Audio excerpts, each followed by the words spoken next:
Good afternoon, guys. How are you? I hope things are going well. This is Lecture 10, so let's go ahead and get started on this with a review of Lecture 9.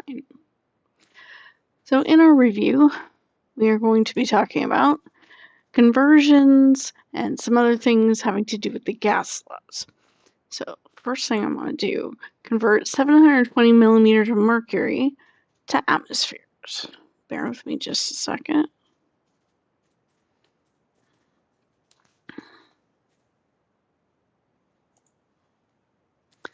So 720 millimeters of mercury to ATM.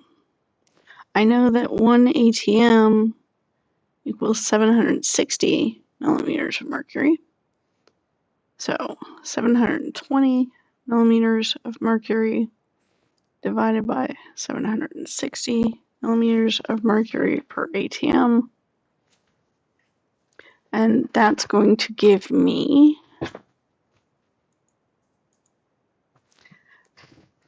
0.947 ATM. And again, I can show you what that calculation looks like. Let me move this a little bit.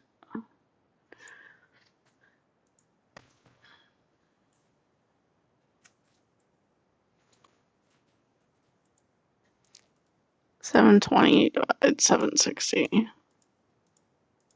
Yay, 0.947. And again, 3 sig figs. I'm assuming that the 0 is significant. So based on that assumption, I have 3 sig figs. Okay? Now, what's my second question? A piston with a volume of gas of 1.3 meters at 100 kilopascals is compressed to a final volume of 0.5 centimeters cubed. What is the final pressure? Well, okay, so I've got a volume and we're talking about pressure. So I'm going to need to do some calculations. Let's see what we can do with this. And I'll go ahead and bring this back up too. So piston, the volume of gas, V1, was 1.0 meters cubed at 100 kilopascals, and that's a pressure. So P1. It's compressed to a final volume, V2, equals 0.5 centimeters cubed. And I want to know what's the final pressure.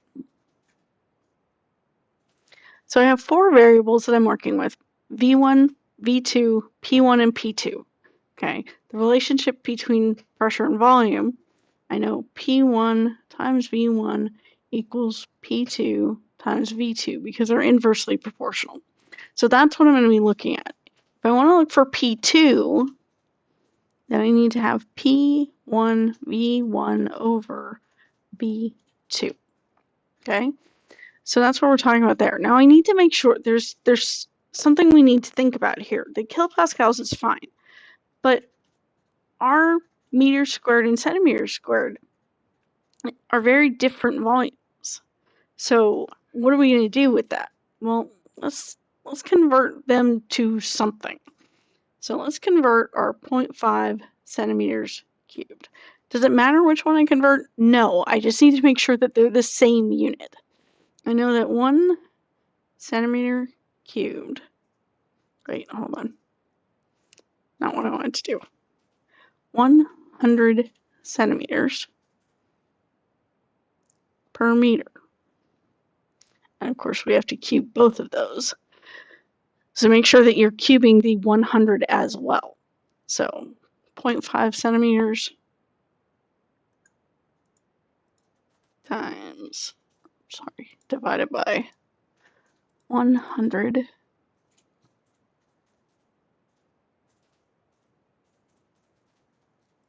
And I'm just going to go ahead and do that to the third.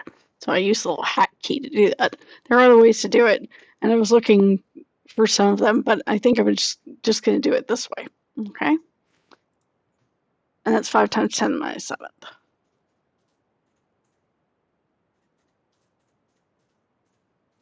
Okay. So plugging in, I have my initial pressure is 100 kilopascals.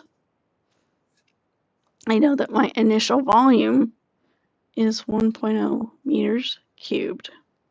And my final volume is 5 times 10 to the negative 7th meters cubed.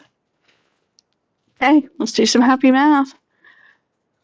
100 times 1 divided by that answer that I just got. And that gives me a big number, which I don't want to deal with. So I'm going to go ahead and put that in scientific notation. And since I just want to look at the same number, 2 times 10 to the 8th.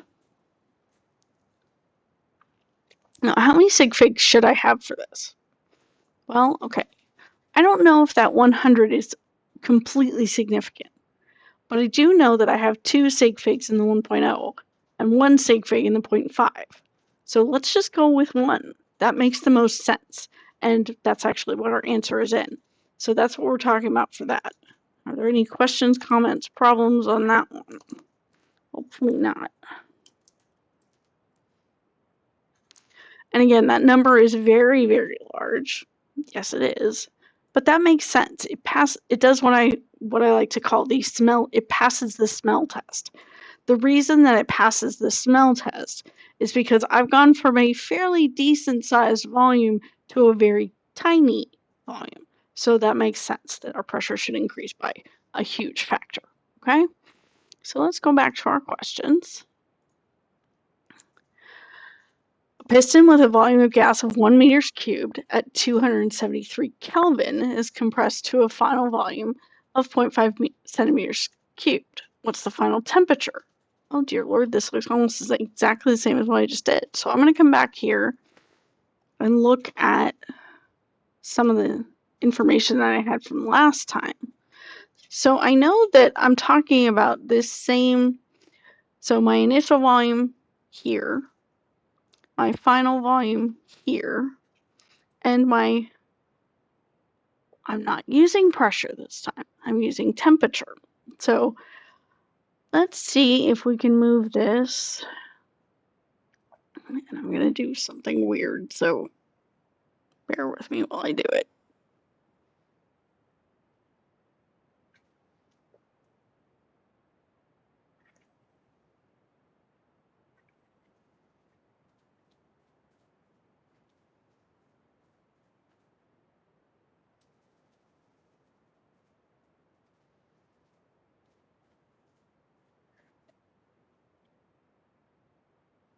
The wonders of technology. Okay, little gap on our page, but that's all right. So I've cut and pasted those values from the previous page because I'd already calculated them, and I don't really need this, so I'm going to get rid of it. So since I'd already dealt with those two, then we can just bring those over. This is my V2. I have a T1 is equal to 273 Kelvin. What's the final temperature? So I want to know T2. Awesome. So what's the relationship? V1 over T1 equals V2 over T2. Now, how do I know that that's the case? Well, it's because PV equals nRT. So if I want to talk about volume and temperature together, then I need to have volume divided by temperature since they're on opposite sides of the equation. Okay, so that's how we get that. If we're talking about finding T2, I'm going to have to do some cross multiplication. That's going to go up there. That's going to go up there. And then I'm going to have to divide by V1. Okay, so let's take that one step at a time just so I don't confuse myself. So V1 times T2 is then going to be equal to V2 times T1, doing the cross multiplication.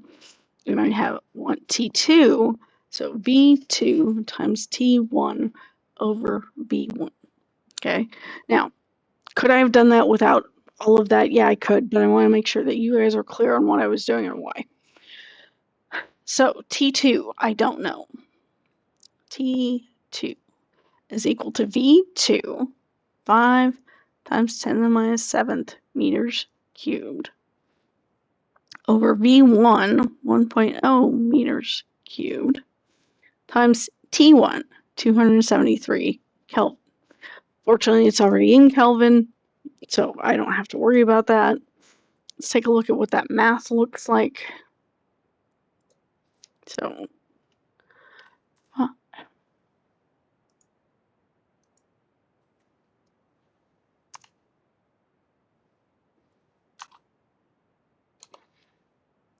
damn it, sorry. I do this. 5e to the negative 7th divided by the 1 times 273. Now, do I actually need to put the 1 in there? No, I don't. Am I neurotic about doing it? Yes, I am. And I always do it so I make sure that I have the right number of variables in my calculation. Because if I don't do that, then I could lose something somewhere, and I don't like losing stuff. So this goes with my whole neuroses about the factor label method, making sure that everything is accounted for. So that's why I do that on my calculator. Okay? So that gives me 1.3 times 10 to the negative 4th. Again, this should be 1 sig fig, so 1.0 times 10 to the minus 4th Kelvin. Yippee skippy, that was exciting, right? Now, are these practical? I don't know that I call them practical, but they are things that we may see. You may be asked to do something like this. Now, is it possible that I made a mistake in putting on here the numbers and units that I did? Yeah, that's possible. But you know what? That's what you were given, so that's what you're going to solve for. And that's how we would do it. Okay? Awesomeness. Awesome sauce. Let's pull up our PowerPoint again. Your tire is 2 liters, and the initial pressure is 2 atmospheres. What is the final pressure when the temperature goes from 0 to 100 degrees C? Okay. Pull this up, and I have my cheat sheet over there. So I have a tire that is 2 liters. An initial pressure of 2 atmospheres and 273 Kelvin. No, I'm sorry, that was from the wrong question. What is the final pressure? So I want P2. When the temperature goes from 0 degrees C to 100 degrees C. Okay, well, I want to know pressure. That implies to me that I need the initial pressure. So, and then I have a T1 and a T2. I have a volume. This is a volume, but I don't need it, so I can ignore it. Do we sometimes do that? Absolutely. Is it meant to confuse you? Sometimes. Not always. Sometimes we think we may need it based on the question that we're trying to write, and then we end up not needing it. So it'll appear there. Not every piece of information that you're given is relevant to the question that you're being asked. So make sure that you're thinking about what you've been given. Okay? Now again, I want to look for P2. So P1, I thought I wrote this. P1 over T1. And again, this is the same logic that we had before. Since it's PV equals nRT, if I want to deal with pressure and temperature, I'm going to have to divide to make that work. Okay? And then P2, T2. Okay? If I want P2, that's equal to P1 over T1 times T2. So my initial pressure is 2 atmospheres. My secondary temperature is 100 degrees C, but I can't work with that, can I? So 100 degrees C is 373.15 Kelvin, and 0 degrees C is 273.15 Kelvin, because in both cases we're going to add that 273.15. So those are the two temperatures that I need to work with. So T2 is 373.15 Kelvin, and T1, 273.15 Kelvin. Kelvins cancel. I'm also going to answer in atmospheres, which is good because I want a pressure, so it better be in atmospheres. And let's see how we do that. 2 times 373.15 divided by 273.15. And that gives me 2.73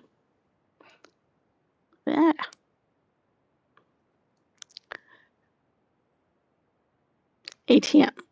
Now, am I going to leave it as 2.73? Actually, no, because I have a 1 liter sample of gas, or where is it?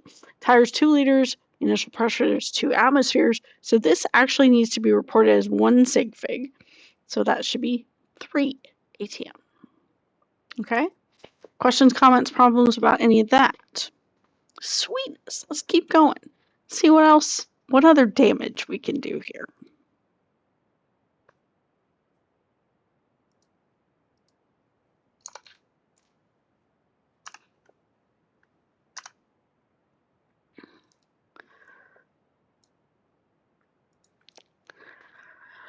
A 1.0 liter sample of gas at 68 degrees C and 3.5 ATM is moved to a space that is 23 degrees C and 1.6 ATM. What is the new volume? Okay, I've got volumes, I've got temperatures, I've got pressures. All right, let's see what we do with that. So again, my cheat sheet says 1.0 liters, which is a volume, and that's my initial one. 68 degrees C, which I'm going to convert to Kelvin, and 3.5 atmospheres. It's T1, P1 equals 3.5 ATM. Move to a space that's 23 degrees C and 1.6 ATM. And since I have 2 pressures, 2 temperatures, I must be looking for another volume because I've only got the one. Okay, so let's do our conversion on our temperatures first. So I have 68 as 1.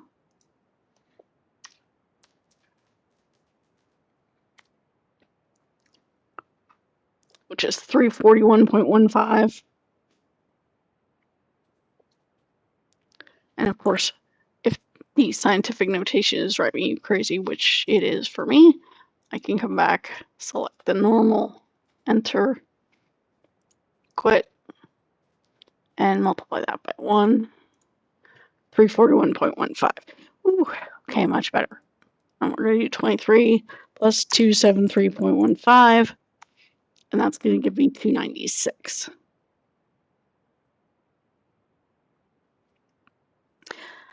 The equation that I need has to include pressure, volume, and temperature. All right, pressure, volume, temperature. That's the relationship on one side, and of course that's pressure, volume, temperature on the second side. I'm looking for V2, so I'm going to cross multiply, take my P2 over to the bottom, and take my T2 over to the top. So V2 is going to be P1 over P2. T2 over T1, because T1 was on the bottom. Now this one's going to be on the top, so T2 over T1.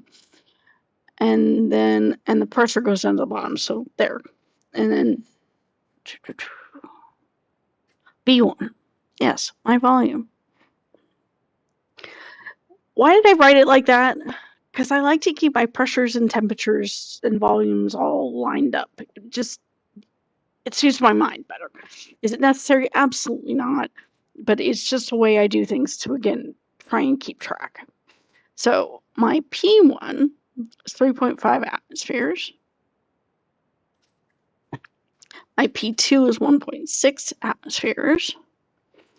My T2 is 296.15 Kelvin. And that's not going to fit there. So let me get rid of this. Let's go for where we can fit it, because I don't want to have to deal with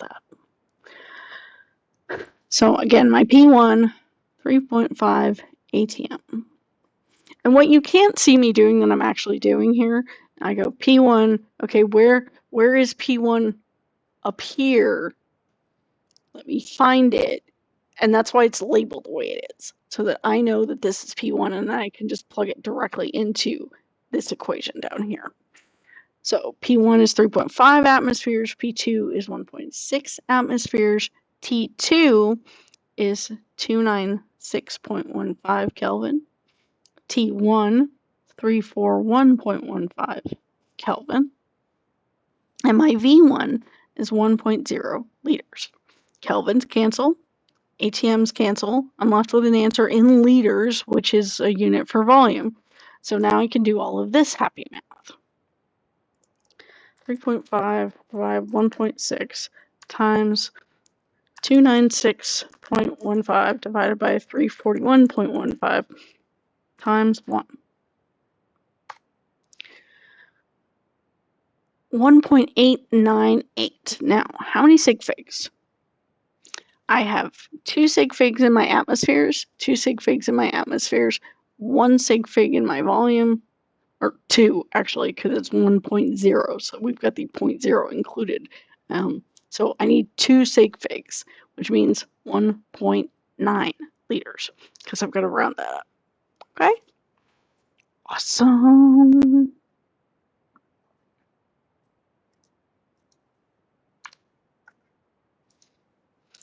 Sweet. Well, let's see what other damage we could do. So let's pull back our questions and look at our PowerPoint again. A sample of H2 gas is held at 34, that's supposed to be degrees, 1.37 atmospheres. Let me fix that because it's going to drive me crazy.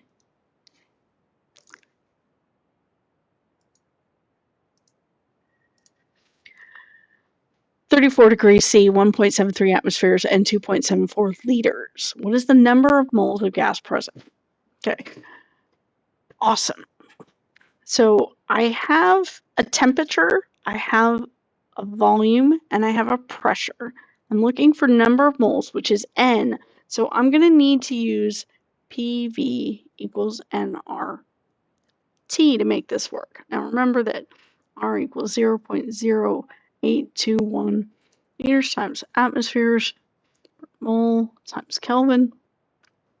If I'm looking for N, that's equal to P times V divided by R times T. So moving this R and the T over to the other side. Okay, let's see what we can do. I didn't write down any of my numbers, did I? Oh, dear Lord, I did not. So let's write down some numbers, because that would be helpful. So H2 gas is held at 34°C, which is a temperature, 1.73 atmospheres, which is a pressure, and 2.74 liters, which is a volume. Doesn't fit well, but there you go. Notice that as I write each of those down, I label what they are. Since I don't have a case where I'm changing any of those things, I don't label them as P1, B1, that kind of thing, because that doesn't matter. All I need to do is use those ones. Okay. So my pressure, 1.73 ATM. My volume, 2.74 liters. We divide that by R, 0.0821 liters times atmospheres over mole times Kelvin. And notice, even though I have to put that on the bottom, I still say it as R is 0.0821 liters times atmospheres over mole times Kelvin, because that reminds me that this mole times Kelvin, you can't even see what I'm doing. Holy crap. Let's back up the truck just a little bit. I apologize. Let me start that over. So I'm gonna do this number. and make it like it never happened. Okay. So using my cheat sheet, sample of H2 gas is held at 34 degrees C. That's a temperature, so I label it as a temperature. 1.73 atmospheres is a pressure, and 2.74, volume is 2.74 liters. I want to find N. I know given those, that's PV equals nRT. If I want N by itself, I need to do pressure times volume over R times T. Okay, let's plug some things in so that we can find N. So my pressure is 1.73 atmospheres. My volume is 2.74 liters. My R is 0.0821 liters times atmospheres per mole times Kelvin. Liters cancels, ATM cancels. I want moles, so I better put my temperature down here. Because it doesn't fit, I'm going to do things a little messed up and put the temperature that we had down here. So 34 degrees C is not in Kelvin. So 34 plus 273.15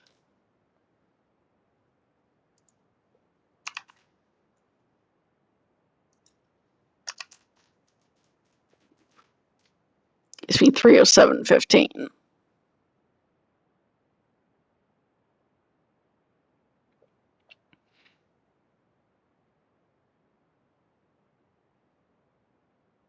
And now my kelvins go away. That leaves me with an answer that is going to be in moles. Those are the units I'll end up with. So that bodes well since N should be in moles. 1.73 divided by 307.15 times 2.74 divided by 0.0821. And that gives me 0.18. How many sig figs am I supposed to have? I have 2 sig figs in the temperature, 3 in the pressure, 3 in the volume, so 2. And that means that I need to round this to 0.19 moles. Okay? Hopefully that works for you.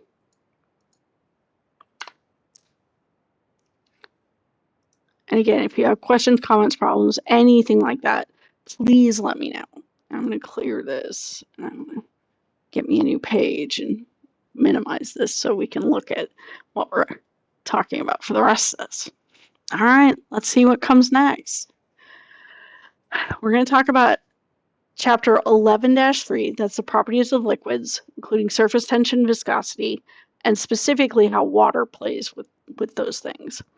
11.4, which is crystal structures, 11.6, which is types of crystals, 11.8, which is phase changes, and 11.9, which is phase diagrams. Now, these are labeled exactly as they appear in your textbook, okay? So I've made no changes to that. All right, questions, comments, problems? Hopefully not. Properties of liquids. So let's talk about surface tension. So the molecules in a liquid are pulled all directions by intermolecular forces. So if I was an individual molecule in the middle of something, and I'll draw some pictures using my little device over here. So if I'm in a beaker and I'm a liquid, I have an individual molecule here, and the molecules all around it create interactions in all directions. Okay, I'm not going to explicitly show the other molecules, but it's being pulled everywhere. All right. But that only happens if I'm in free solution. If I'm not in free solution and I happen to be at the surface, we can imagine the same kind of thing. We have a molecule here, but we're no longer pulling in every direction. We're only pulling down and into that thing. That means that we have a slightly higher intermolecular force at the surface in one direction, all right? And that's what creates surface tension, all right? So surface tension is the amount of energy, let me get rid of this. So surface tension is the amount of energy required to stretch or increase the surface of a liquid by a unit area. That's its definition, okay?